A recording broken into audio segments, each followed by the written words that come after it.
আমাদেরকে মরিয়া প্রমাণ করতে হবে আমরা অসুস্থ, আদালতে বললেন দীপুমণি।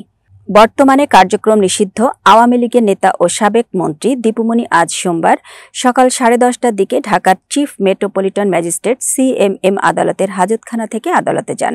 এ সময় তিনি মুখে মাস্ক, হেলমেট ও বুলেট প্রুফ জ্যাকেট পরেছিলেন। দীপুমণিকে আসামির কাঠগড়ায় রাখা হয়, তিনি মাথা নিচু করে থাকেন। পরে কাঠগড়ায় দাঁড়িয়ে থাকা সাবেক সংসদ সদস্য সুলাইমান সেলিমের সাথে কথা বলতে শুরু করেন। এর মধ্যেই দীপুমণির আইনজীবী গাজী ফয়সাল আদালতের এজলাসে আসেন। গাজী ফয়সাল দীপুমণির সঙ্গে কথা বলতে শুরু করেন।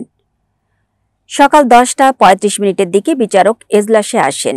রাষ্ট্রপক্ষ থেকে একজন পুলিশ কর্মকর্তা দীপুমণিকে 10 দিন রিমান্ডে নেওয়ার সপক্ষে যুক্তি তুলে ধরতে শুরু করেন।